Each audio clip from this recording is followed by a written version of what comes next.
peuple congolais telemi lelo to boyi loi oyo bandoki ya FCC balingi ba voter les biso na parlement.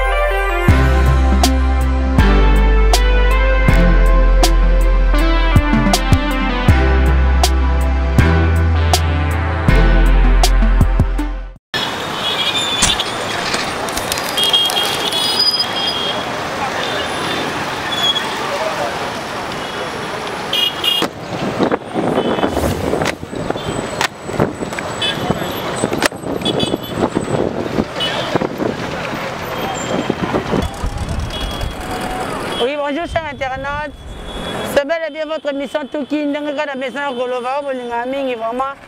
Lelo toza awa na ponga bi précisément non le parlement awa na poto ndenge na zolo babona si bobe na dabi lili vraiment. Eza aya ko yinda ya ko yinda vraiment na no santo sala ngona be kenge po ebela kaka likambo lisasi pour meza ko yindi awa somo obemi na kwa lukinde makamu à propos na o ya bimisaki na zo sabino ke esali nde likambo wa batayi de pesa bi pourquoi jamais ba ko adopter loi wana jamais tout bango ba kufa to bemi na kwa bika. Alors lelo a on a parlé mado yindi bana kin je vous dis eza somo a vraiment si tout ça nos awa pour ka eza musana biso na usana mingi ko loba te ba image yango mo ke loba mama katiba na bango na kacha musala image yango mo ke loba po yango nde vraiment ile ko tout to eli awa mingi ko loba des commentaires dans toujours na carte émission suivez votre émission merci.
musuye wana. Moi Kassange ndoki musuye wana. Moi au général le balati polo na. Et akei ba ko pier pa na ye. Ba ko pier pa na. Ba bimbe ba zimbe ba bilamba. Ah.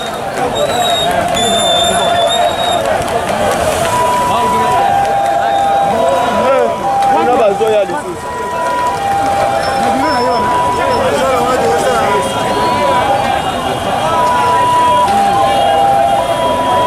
Zo yindawa.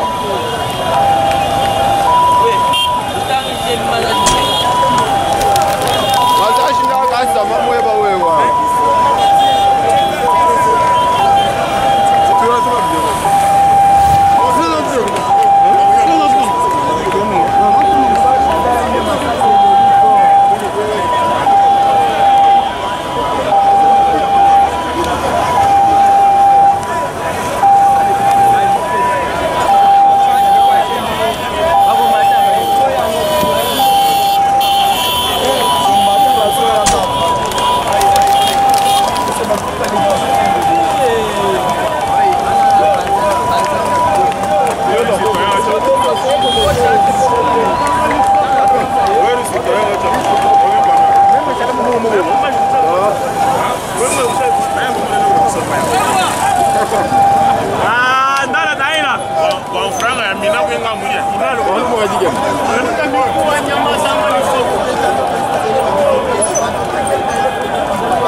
Oui, bonjour d'abord, Malem.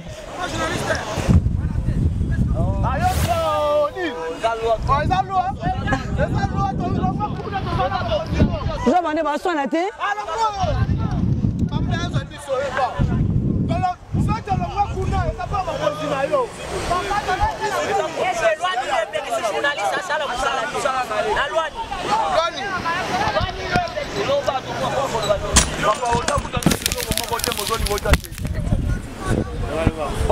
basimbi boye tokimi bakote bongo yo dano neloko te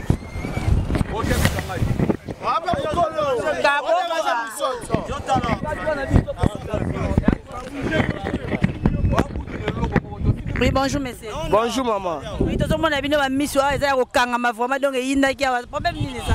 Bon, toyaki awa pour répondre à la bêtise ya Obé Minako. Obé Minako babela ke professeur. Mais lelo lokola zo occasion nazo loba. Ba oyo bapesaka Obé Minako titre ya professeur faut pas arrêter dans l'immédiat. Un professeur de droit. Constitution na biso est clair. Dans un article 151 220 oyo kolobela sur indépendance ya justice.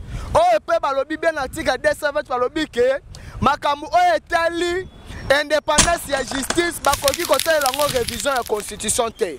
Kasi lokola bazali toujours na ba plan na bango diabolique ya koyeba konnu na peuple congolais aye kotia proposition mo boye de façon que ministère de justice ezala dirigé na ministre na bango oya justice. Biso était que le peuple congolais tozala na soif de justice à Malonga. Tomoni président Fachi aye apesi justice indépendance wana. Tozali ke wana pono koyeba ko défendre la constitution ya mboka. Loi wana ezali violation de constitution et koki koleka te. Bino bozo revendiquer bien sûr même au konja ya ekolo avant ni kimbia pour monter que quelque part bozo ça des autres na mboka. Ye olobi bien yaza mo konja ekolo. Biso ozali peuple. Donc réponse eza déjà wana. Bon peuple ni koloba ko ça des autres na mboka pour na ministre masasa comme ko beta. L'article 64 de la constitution lobi boye. Biso peuple congolais. Donc ça la échec na groupe ya ba individu soit ya individu moko boye oyo ba ngibazo pouvoir na makasi. Loi ya Obé Minako on les a déjà coup d'état. Pourquoi? Parce que le président Fatiana Zali magistrat suprême. Yene mutu azali konomé ba magistrat pe azali ko sala nini ko révoquer. Si ko ce pouvoir wana et l'ongwe pas na ministre intérieur. C'est que voilà c'est que tout le monde na Congo et sika qui président de la République, tout tika Congo ça la diriger na ministre de justice. Merci le bien makas na éviter so pena na zali comme ça au Baksa. Merci beaucoup. To outi place on ba benga palais du peuple. Bisonde ba peuple to pesaka bango ba voix ba kota kuna to boyi ba kota po ba lexa ba programme na bango machaveli ki wana te. Vous savez quoi? Na PP à son âme le patriarche Etienne Tshisekedi wa Mulumba. Aloba ki boye ce qui peuple est tomboki et l'équipe bombe atomique. Mon ami minute onde to za boye. Toyoki parce que bakangi parler du peuple wana muto akota zate. Donc to sengi na peuple congolais afongola misu. Eza makambu ya parti politique morote. Eza makambu ya peuple congolais. Na lingna lobeloko moko. Ba Obé Minako bazana ba makambu na ba FPI wana. Bana ba nyonga ba FPI ba lingba batama. Boba mabate le commandé ministre de justice abattre la bango bomba bango. Mais to okena bango tina suka. Merci beaucoup. Merci monsieur. Ngape nazali ko loba awa tozana kati ya stade martyr. Qu'est-ce que tozo comprendre te ndengambo na biso comité na niveau ya ministre de la justice a comme président de la République. Bona nini parce que bango balingi te population a sepela totanga pe na ndia normalité to appelle la misalate bango bazolinga kaka bango na bango bana na ba poto basi na bango na ba poto bango baso ta na ba mituka mais biso a tola na nzal yango ndio to ya poto tellement que le peuple poto tellement poto bage e mata yekita biso to ko lembate to zana bango et puis eloko moko te ko salema awo et puis chef de l'état Félix Tshisekedi Tshilombo azoa biso en charge à soutenir pe biso na o biso to sala o. Merci beaucoup. Est-ce que besoin de ma pe besoin que alandi pe ko kisama to pe besoin de pamba et koko kisama tozo nyonso o tozo sala yango pour appuyer président de la République tozo mona ba manigance nyonso FCC azo sala pour enfreindre président à travailler comme il faut. Comme information na pesa sikoyo Shadari auti ko kabula mbongo apesi ba mbongo epa ya bakuluna ya mupanzi oyo babimina ba machette to moni bango biso moko babimina ba machette pour ko bundisa biso pendant que tozo défendre toye ko défendre ba loi na biso eza légal na constitution compte tenu ya motion oyo eza déposé epai ya Robert Minaku, Shadari asepeli nango te, Shadari azosala complot na Kabila contre République ole to avancer tozo continuer kozonga sima. Yango tozali ko benda bango matoyi, tozo ebisa bango boye. Tango tozo sala ba action na biso, tozo initier ba action pour l'intérêt ya République et non pour l'intérêt na bango la parlement. Tu veux comprendre réellement le que bato biso to vota ba balukeli biso ba pesi biso mukongo. Biso peuple tozo lakisa bango que non, biso ba to pesa bango ba voix ba comme la parlement, to pesi bango mukongo, biso na bango tozo bunde tumba oyo une semaine deux semaines to ba retirer ngote to kolakisa bango que non toza peuple pouvoir eza na mabongo. Mabena bino po bosala ram komo après bolembi. Te to le matin tozalia. Au moment tozo ibo, donc tozalia. Biso to profiter quand sa président de la République alobaki ezali na coalition moko te eleki l'intérêt ya peuple. To biso boy. Soki atiki parlement oyo kaka boy. Biso toza population ya Tchango. Au moins Kabila nanga kangama ba muteju wana na Tchango. To kata ye mandefu. Biso to kanga Kabila na maboka zelo ko muche. Donc pendant kimia aboma de parlement.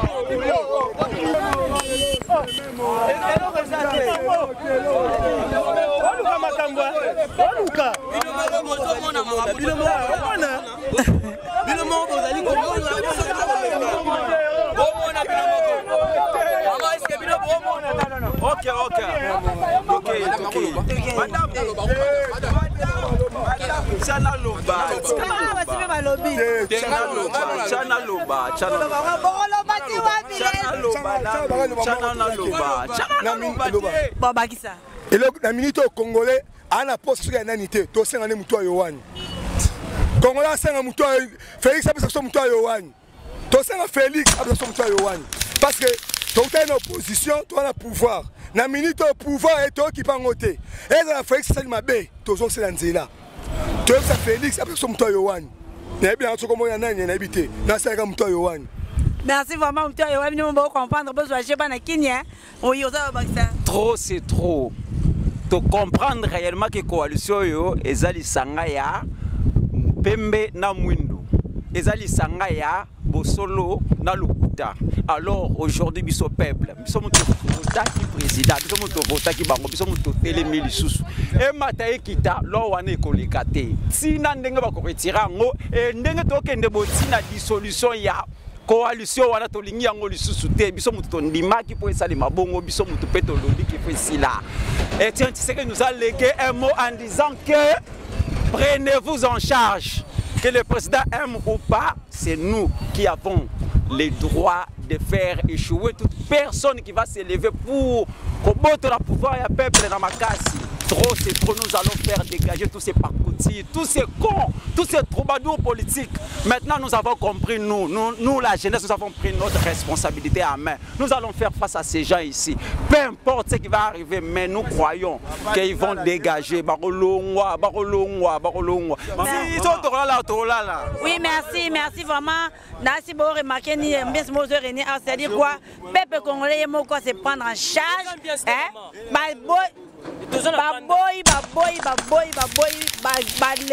Donc c'est-à-dire bapemi mingi awa sikoyo musale bandi. Merci.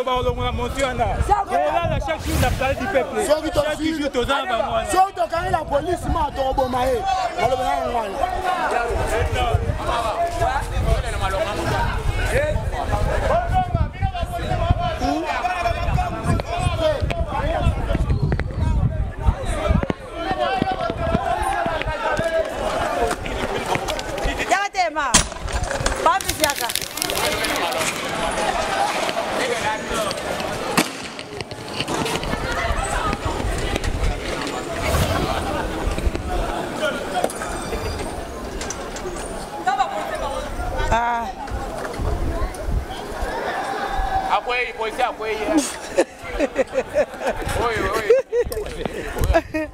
Pardon. Oh.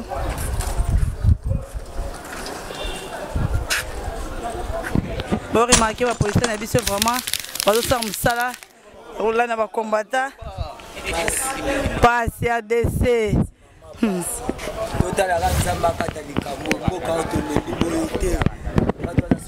ata po changement ya biso changement ya bate mpona nini fallait basosola bakonzi fa baloba mare boye pasi boye te tala biloko na biso toyei na mpo toteka toteki te yango tokomi okanga toteki te mama lo yango tokangi ya mosala ekufi siko tokoma bakulu na to ndenge biso tomesala lichete te tolukaka na mosala bango balia bambongo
Oui, on a vraiment la police basa musala comme il faut. La police ne se basa pas musala.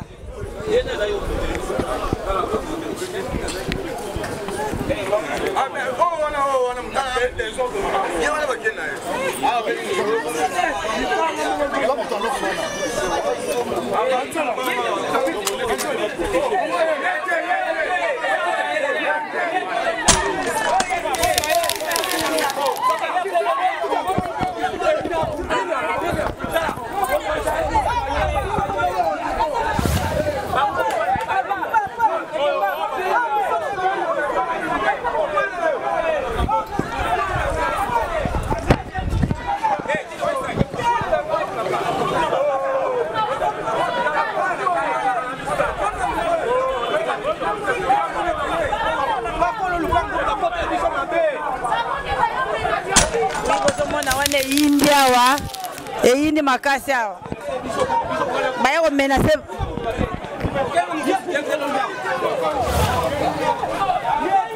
Oui, bazo kanga mama kende, nous bazo mona. Il y a tout le monde qui plus image.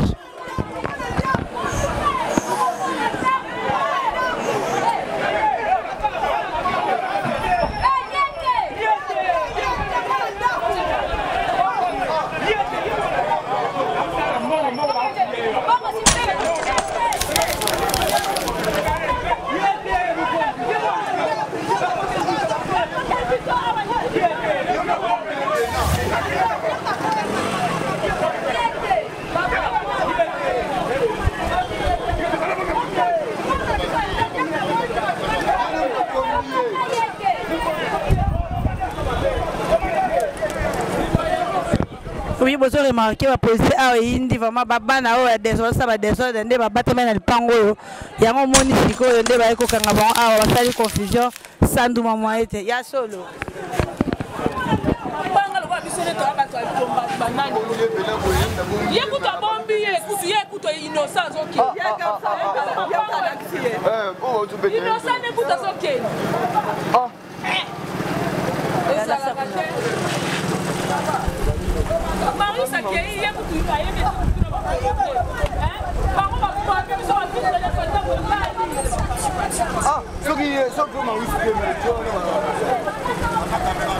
D'accord, c'est très gentil. Et merci de m'avoir accordé cette parole de parler à votre chaîne. Je suis un peuple congolais. Si vous nous voyez, si vous voyez cet engouement de gens venir au devant du palais du peuple, aux alentours du palais du peuple, nous sommes avancés ici parce qu'il y a une loi. Et ces lois, nous, État qui est la population, nous ne sommes pas d'accord avec ces lois-là. Parce que vous savez que ça fait au moins beaucoup de temps, les députés sont là dans le Parlement et on regrette que le député n'arrive pas à voter des lois qui soient à l'avantage de la population. Et raison pour laquelle on a eu beaucoup à supporter. On a beaucoup supporté. Mais aujourd'hui, vous êtes en train de voir la mécontente de la population face à la loi de Minaku. Ces pays, on a tellement souffert avec la question de la justice. On voit l'impunité, on autorisait des choses inacceptables. Aujourd'hui, un cas politique veut prendre toute la population en otage. Nous sommes la population congolaise. Nous n'accepterons pas que cette loi puisse passer, raison pour laquelle nous voulons transmettre notre message partout et que le président de la République qui nous entend nous écoute. Nous soutenons la justice congolaise. Nous soutenons la justice congolaise et on n'a pas besoin d'une loi qui va aller à l'avantage que d'un autre camp. Comment fais-tu un ministre de la justice, Comment fais-tu un ministre de la justice peut chercher à prendre le pouvoir sur l'organe de la justice? Ça ne se fait pas. Parce que l'article 51 de la Constitution dit clairement que la justice est indépendante et aucun autre pouvoir ne peut prendre la place à la justice. Il y a 3 points de pouvoir, c'est bien partagé. Le temps pour lequel vous nous voyez dans ce lieu. Mais qu'est-ce que je vais vous montrer? Tirez très bien votre attention ici. C'est quoi je vous montre? Ça, c'est des chapeaux de coups de balle. La population est venue pour revendiquer la loi. Mais apparemment, parmi les policiers, nous ne condamnons pas les policiers de faire leur travail. Nous savons qu'ils sont payés pour ça. Mais il y a certaines exagérations de policiers. Ça, ce sont des coups de balle que vous voyez. Des coups de balle. Et nous n'accepterons pas. Et nous n'abandonnerons pas. Nous n'allons pas laisser. Nous sommes là pour lutter pour l'état des droits et défendre la justice. Donc si la population congolaise peut nous écouter, tout ça a pour défendre la justice congolaise. Nous ne laisserons pas la justice.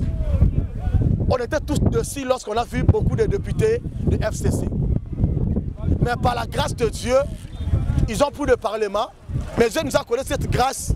Ils ont oublié la justice. Et cette justice maintenant a commencé à faire son travail. Cette justice qui a souffert pendant beaucoup de temps. Ces magistrats qui n'étaient pas payés. On a vu la volonté des magistrats congolais travailler du matin jusqu'au soir.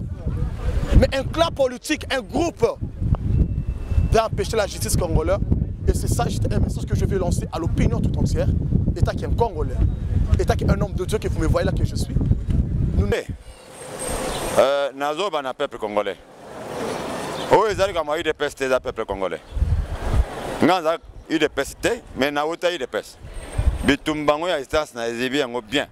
Nazo benga ba bazana en opposition pour le moment ba la moka banani ba la sepso lenge nini bango ba ko exister pona yoki na landi quand même de relation na bango baza pe pour te. Ba makambo ba na biso ya FCC Minaku bazo sala. Tout est un changement. Tout est un changement. Ce balima na biso ki kabiliste, kabilina ba modèle wana ba ba bazon mandat na peuple congolais.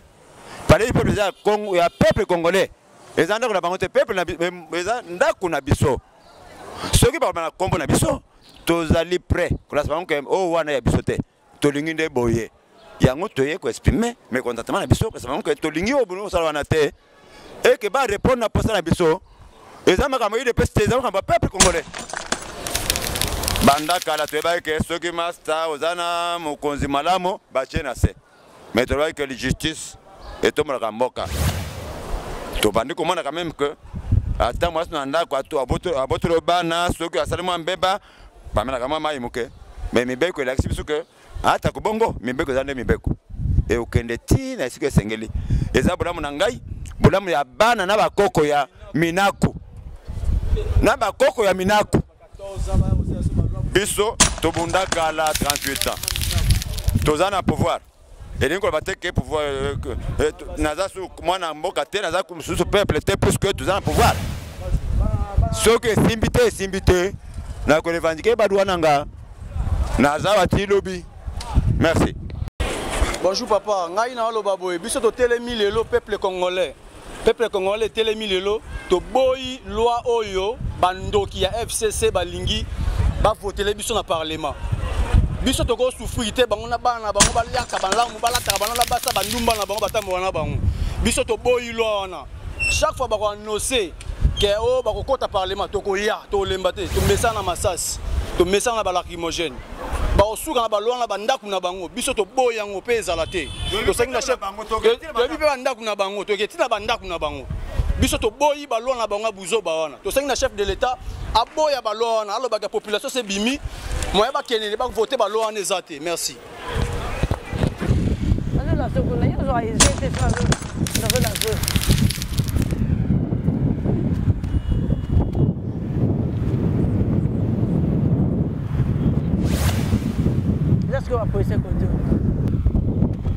oui, chers internautes, nous sommes bel et bien arrivés à la fin de notre émission. Les lois d'Akinde Likam. Hein? Bolandi Binomoko, Nini et les Kanaki Awa n'a parlé du peuple. Quand on a vu sur les lois d'Akinde Likam, micro na biso ya CK TV, il y a la patronne Kati Kapesa TV.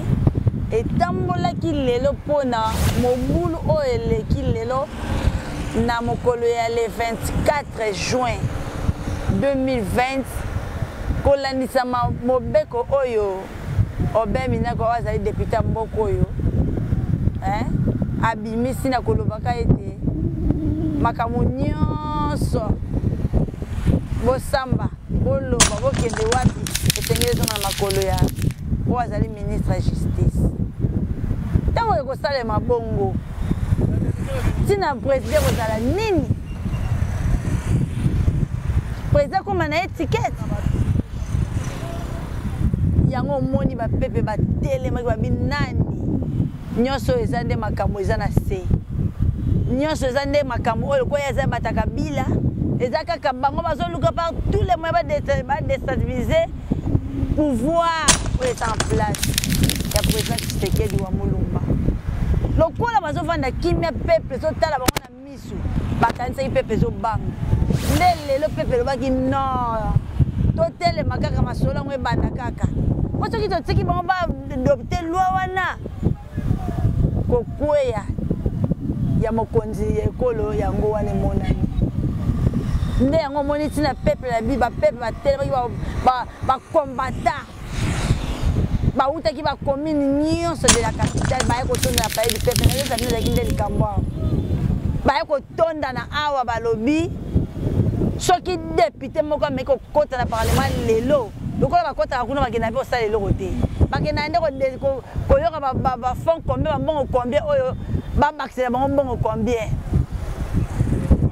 bato mobimba bazokende koloba nini babakisa bango 2 millions de dollars na oyo bazali kopesa bango po mbongo mapia bango eza mokie au moment où a na capitale bato bazosouffrir je vous dis bato bazosouffrir je vous dis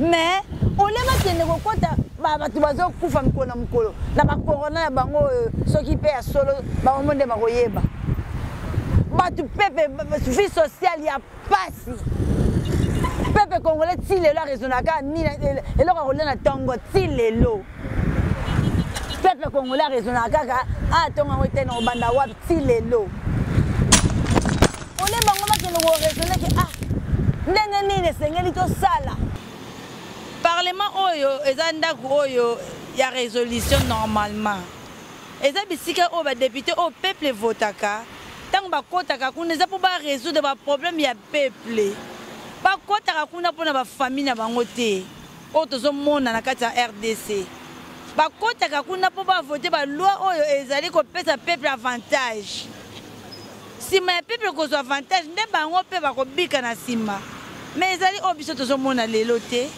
lelo makambo ebongwami bazoadopte baloi oyo eza na bénéfique moko kutu ya peuple te si lelo congolais arezonaka ntongo ete na obanda wapi RDC mboka etonda diamant cobalt cuivre eloko nini mboka ezangi mboka richesse ntina munoko ya ndako ma belle richesse, nzete richesse, nyonso richesse. Mais okomona kaka richesse tango ekomaka ya kombo. Mais kota na kati ya mboka ngo mona décret ba ba souffrir. Ole sikoyo ba raisonner nini to ko to sengé na biso ko sala mais ezo sala mabongo te. Alors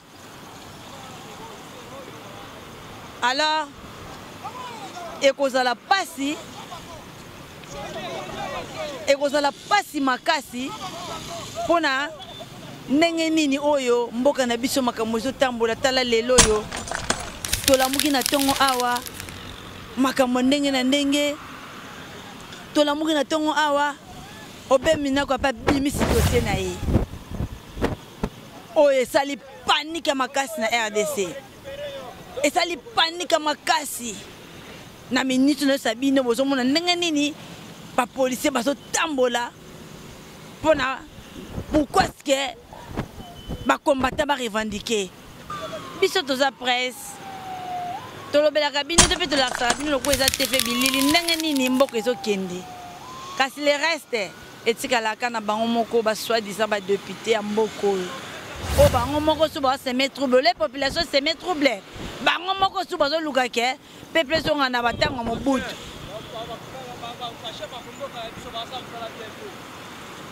mama katika pesa mama ya bana biso yo tozalaki awa na micro na biso ya Seka TV pona kolakisa na baya biso bina bilili bayeba ndenge nini journée ya lelo elekanaki mokolo ya mercredi 24 juin. Merci, mes remerciements mingi na leo sommet les papas des papas papa Kapesa mes respects mes remerciements na la patronne Chief Kati Kapesa mes remerciements mingi lisusu na maman Florence Kayoko pourquoi pas maman Nitu Eliane Europe tant on attend des maman Nitu Eliane c'est-à-dire ce qu'on se retrouver dans ma couche propre service traiteur la providence on a mon maman Kati ne a confirmé maman Nitu moi je vous dis tiens là autokutani lobby parce que babi lobby sous ndeli kambo si t'es fait to chef virgule lelo lobby to sali sous biso to ko chala kaka to ko chala kaka wa to ko chala tinati to ko kende nango tinati alors ciao autokutani à la fois prochaine bye.